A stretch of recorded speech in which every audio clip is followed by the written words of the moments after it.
From a bizarre Russian Santa said to be a demon to the shocking Christian sect that's been operating in America in complete secrecy, today's video has more church bombshells than usual. Pope Francis admits to stealing.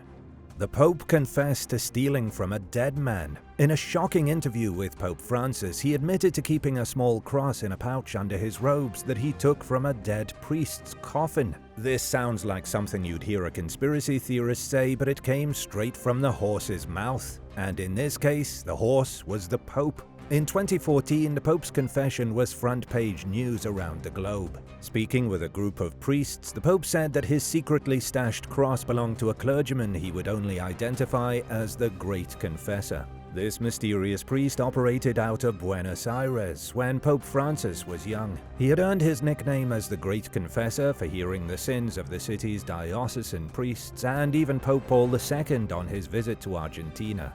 When this particular priest died, Pope Francis was there. He had the duty of arranging roses around the man's casket. As he arranged the roses, he noticed the rosary gripped in the dead man's hand. The Pope openly admitted to prying the rosary from the dead man's cold clutch, though he never gave a very good reason why. He just wanted it, so he took it. Then he said he looked down at the man and told him, "Give me half of your mercy." Understanding what he did was wrong, Pope Francis kept the crucifix in his breast pocket all the way until his election as Pope in March of 2013. This was a challenge, as once he became Pope, he didn't have any more breast pockets to keep his stolen crucifix. So Francis had a special cloth pouch made to keep his crucifix in, and ever since he's carried it underneath his cassock. Thieving tendencies aside, Pope Francis is a very curious choice for the leader of the Vatican city-state. Born Jorge Mario Bergoglio in 1936, Francis is the very first pope in history to be a member of the Jesuit order. He's the first pope from the Americas, and he's the first pope born outside of Europe since Gregory III in the 8th century. When you do some background digging on this guy, you start to see why he may have stolen a crucifix from a dead priest. As a young man, Francis didn't have powerful family members in the Catholic Church. He didn't have an easy upbringing. Francis, back then Jorge Bergoglio, worked as a janitor and a bouncer. Then he started studying to become a chemist before he came down with a bad case of pneumonia. Only after recovering from his illness did he join the Jesuits in 1958. Jorge didn't become a priest until 1969, then began climbing through the ranks to become cardinal in 2001. Upon his election to the papacy, he chose the name Francis after Saint Francis of Assisi.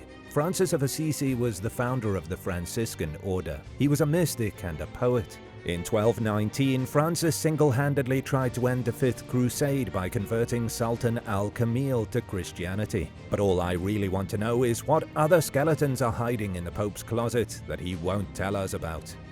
The Russian copy of Santa. I know it's a bit early, but I'd like to talk about Christmas, or more specifically, good old St. Nicholas. There's something the church isn't telling you about everyone's favorite holiday gift giver. There is a Russian version of Santa Claus known as Ded Moroz. The church claims he's a demon. Russian Santa Claus has its roots deep in Slavic mythology. Nobody knows exactly where he came from, but it likely has something to do with an ancient Slavic god of winter, possibly named Morozko. In the late 19th century, Ded Moroz was rapidly gaining popularity in Russia among the common folk. He transformed from an ancient Slavic entity to an old sage dressed in royal blue. He was draped in fur and decked out in silver pointy boots. Ded Moroz also had a sleigh just like Santa Claus, only his was pulled by a trio of pale horses. Just as Santa Claus was starting to catch on in Russia, the Bolshevik Revolution happened. The revolution is a wormhole that I won't be diving deep into today, but I will say this. It was partly about the lower classes rising up against the aristocracy. It was during the Bolshevik Revolution that Vladimir Lenin took power, and Russia morphed into the communist nation it still is today. The Bolsheviks reclassified Ded Moroz as an illegal religious icon. They denounced Father Christmas and the whole Christmas celebration as aristocratic gluttony. Christmas had no place in the new communist Russia, but Ded Moroz never really went away. Even though nobody was allowed to celebrate Christmas, Ded Moroz remained in hiding. It wouldn't be for decades but the Soviets did eventually embrace him as part of their winter festivities.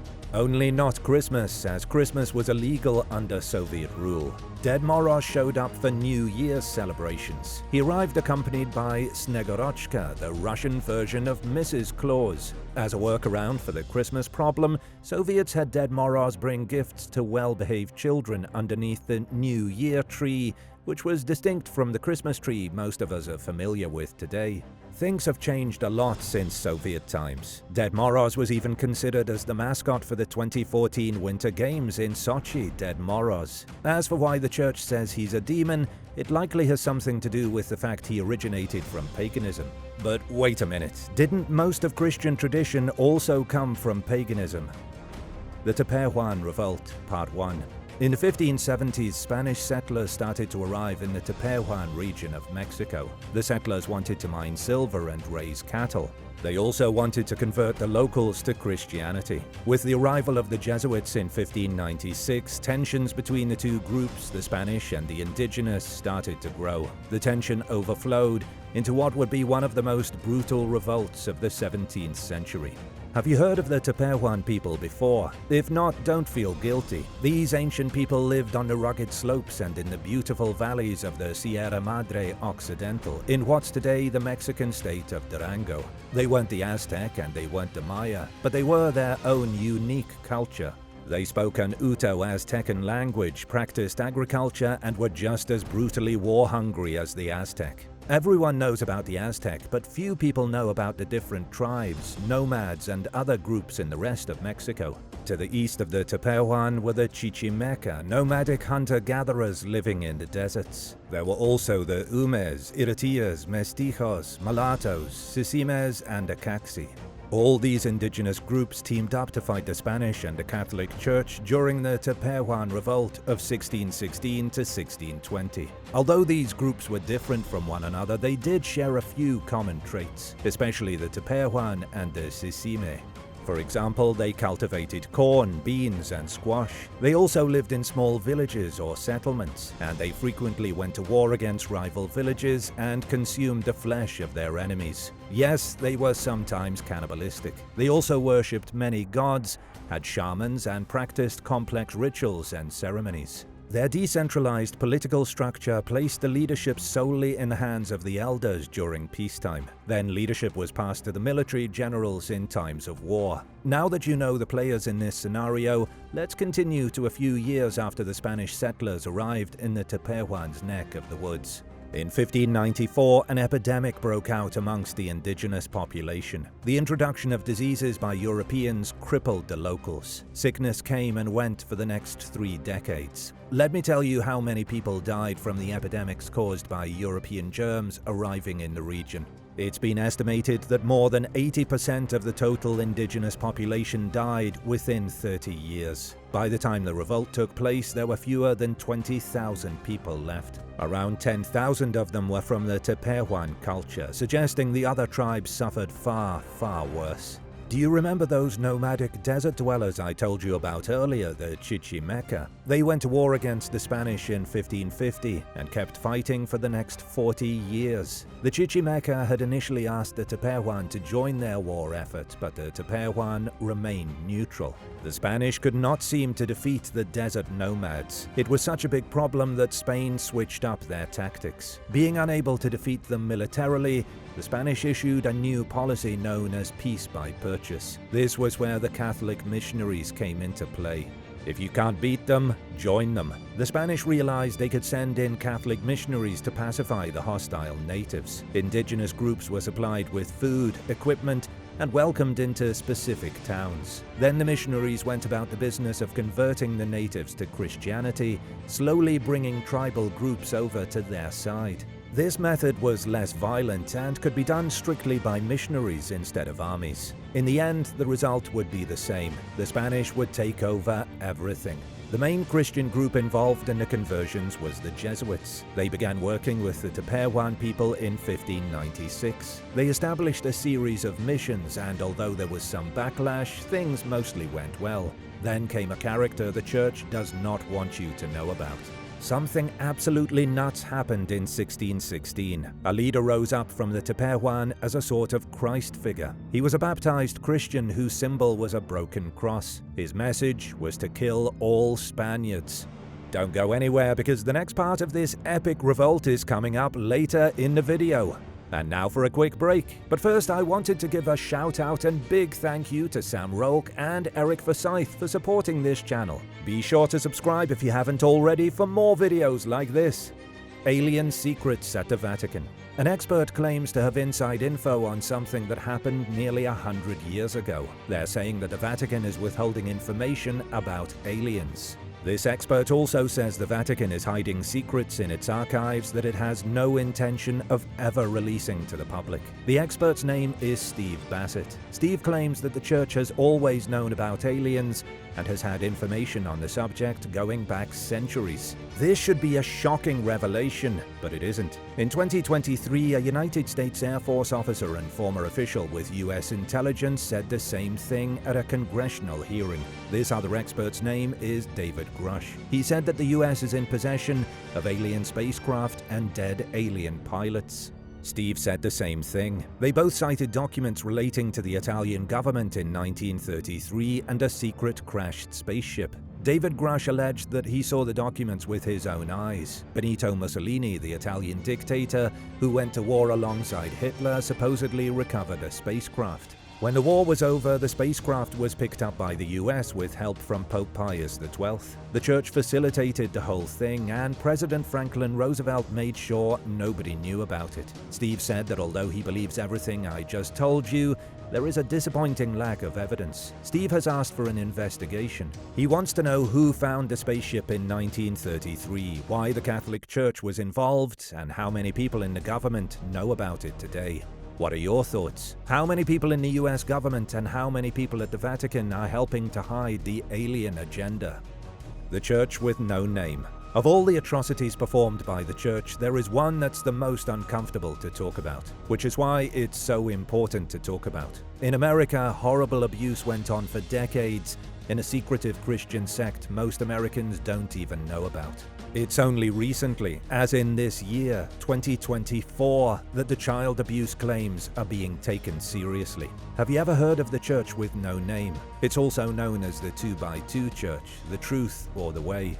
Not very many people have. Sherry Autry certainly wishes she had never heard of the Church either. When she was 14, she suffered abuse at the hands of a 28-year-old minister every night for 2 full months. Now 55 years old, Sherry recently conducted an interview with ABC News. The things she revealed about this bizarre sect of Christianity are enough to turn your stomach.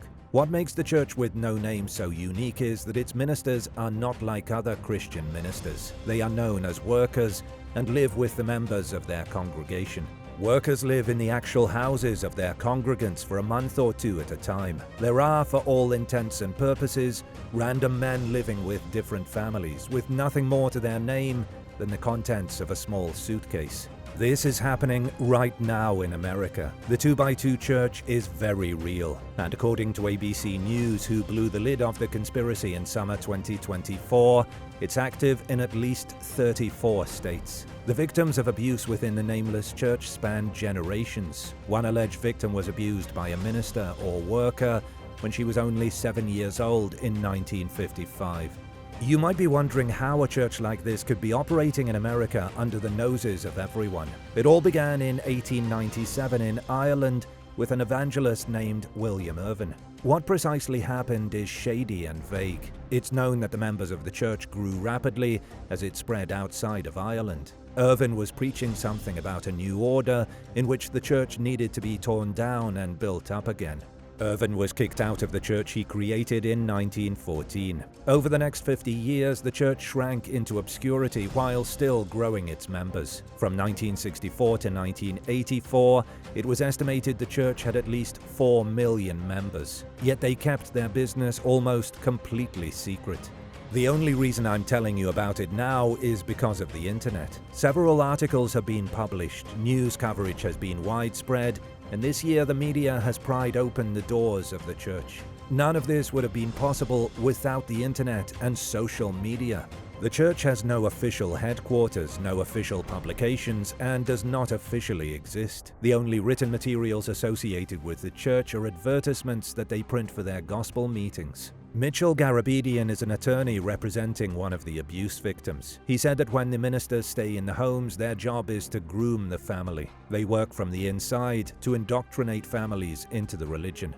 While within the home, it appears many of the ministers use the opportunity to abuse children.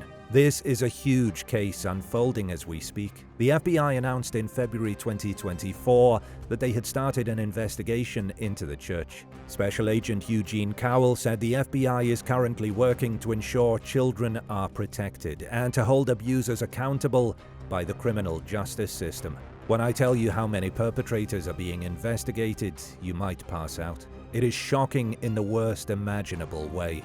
The FBI did not give any specifics into the investigation, but a private investigator named Cynthia Lyles did. Cynthia has been looking into the church for a very long time. She's provided a lot of information to the FBI. According to Cynthia, over 900 alleged perpetrators have been named.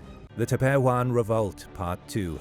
The messianic leader who rose to power in 1616 was named Cuautlatas. He started out a lot like the way Jesus Christ started out. Cuautlatas had a couple followers, he had some good ideas, and he spoke about revolution. He was even baptized as a Christian, just as Christ had been born and raised Jewish. But unlike Christ, who spoke of love and peace and forgiveness, Cuautlatas preached violence. He said the gods were angry because the Tepehuan people had so easily abandoned them in favor of the Christian God.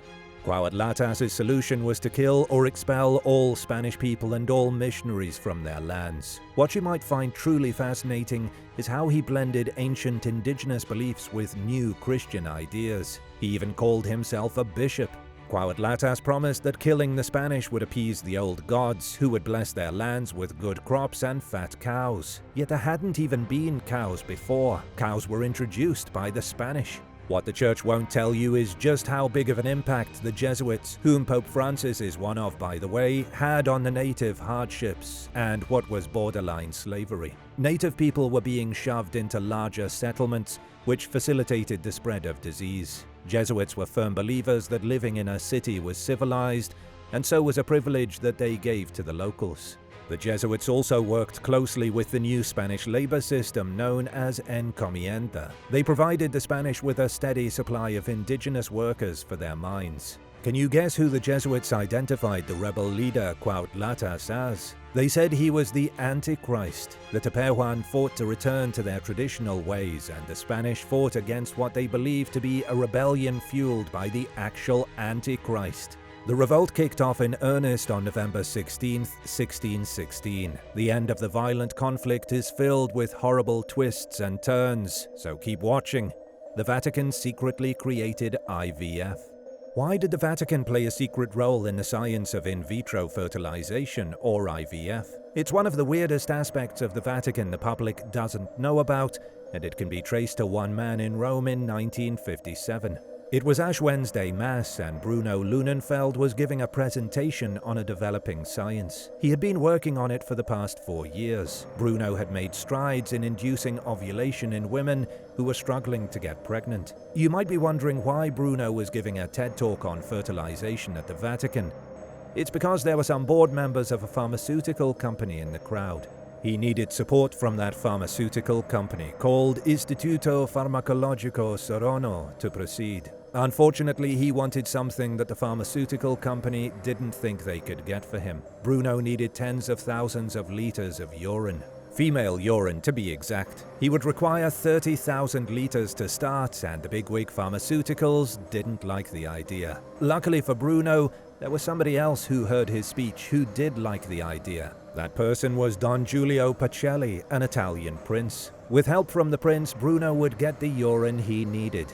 He got it from around 100 postmenopausal nuns, whom he recruited to give up 30,000 liters of their pee. I know it seems gross, but those 100 nuns donated enough to make 9,000 vials of a new and exciting drug. That drug was called Pergonal and was used in a first successful IVF pregnancy in the US. In 2022, the IVF drug Menopur sold roughly $802 million globally. That's how big of a market this thing is, and all it needed to get started was an Italian prince, a curious scientist, and help from a whole lot of aging nuns. The Vatican and the whole of the Catholic Church has a very specific stance on IVF. They explicitly say that in vitro fertilization is morally wrong. The Church claims that birth control is also wrong.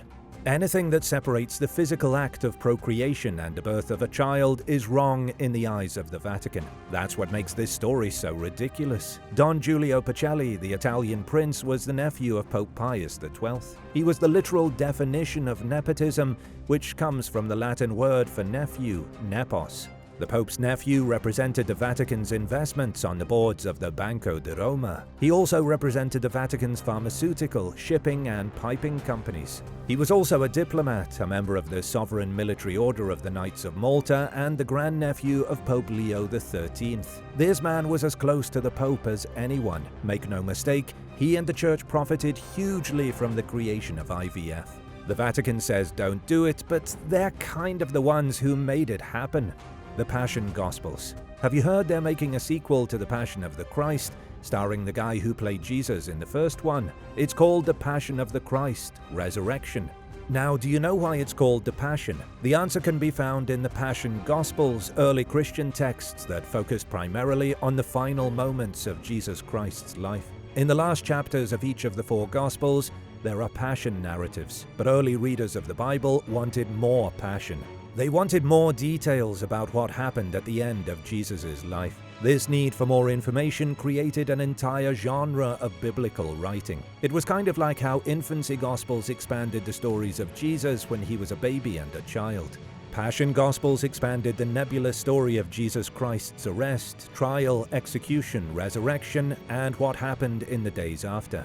Keep in mind that none of the Passion Gospels are considered canonical. They're classed as apocrypha, forbidden books of the Bible that the Church doesn't want you reading. But just check out the authors of some of these Gospels. Many of them claim to have been written by people like Pontius Pilate, Joseph of Arimathea, and even Nicodemus. Maybe some of them were written by these famous biblical characters, but the Church still refuses to accept the texts as truly biblical. Let's take a look at the Gospel of Nicodemus. It's a Passion Gospel, sometimes known as the Acts of Pilate, that was allegedly written in the earliest days of the Church. Nicodemus was the Pharisee from the Gospel of John who took an interest in the teachings of Jesus Christ. He became close associates with Jesus. If this book was really written by one of Jesus Christ's pals, it's a huge deal and the Church needs to come clean.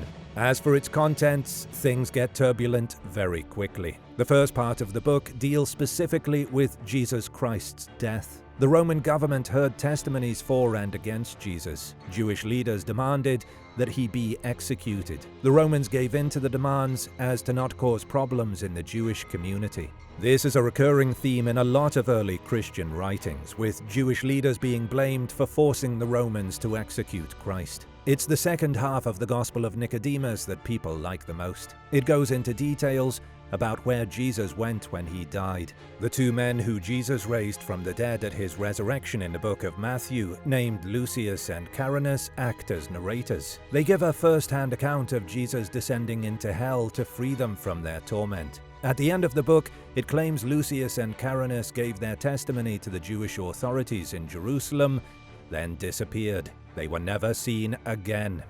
Do you think Jesus really visited hell between his death and resurrection?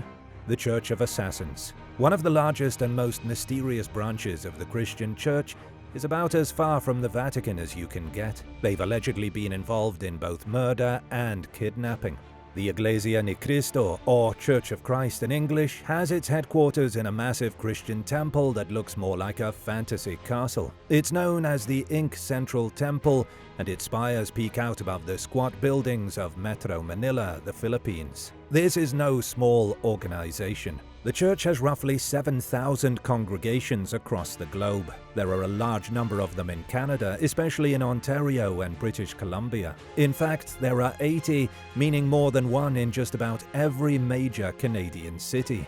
The church was founded over a century ago in 1913 by Felix Y. Manalo. In 2009, it was taken over by the founder's grandson, Executive Minister Eduardo Manalo. Something changed in 2009. An investigation done by the Fifth Estate reviewed hundreds of court documents and police reports. They even spoke to former members and sources within the police department. What their investigation revealed was that after 2009, church members in the Philippines became dangerous. Corruption spread like cancer, and church officials were suddenly involved in kidnapping and killing. Several former church members fled the Philippines for Canada, and starting in 2008 were accepted as refugees. They claimed that if they went back to the Philippines, they could have been killed by the church for speaking out against them. The former members even revealed how they might die. For example, they could be assassinated by the police during a staged encounter, or the church could hire a hitman. What kind of church hires assassins? The controversy started in 2015 when someone anonymously leaked the church's financial records. It looked like the church was broke. They were spending their money questionably. In an attempt to find out who leaked the financials, some people started to go missing. One member was even kidnapped. According to his first-hand account, he was handcuffed, thrown in the back of a car parked in the countryside, and then his kidnappers threw a grenade in the back seat. They were hoping to swiftly take care of him, but he survived to flee the country and tell his tale. Let's take a closer look at the church itself. Iglesia Ni Cristo was created by a man who called himself the last messenger of God.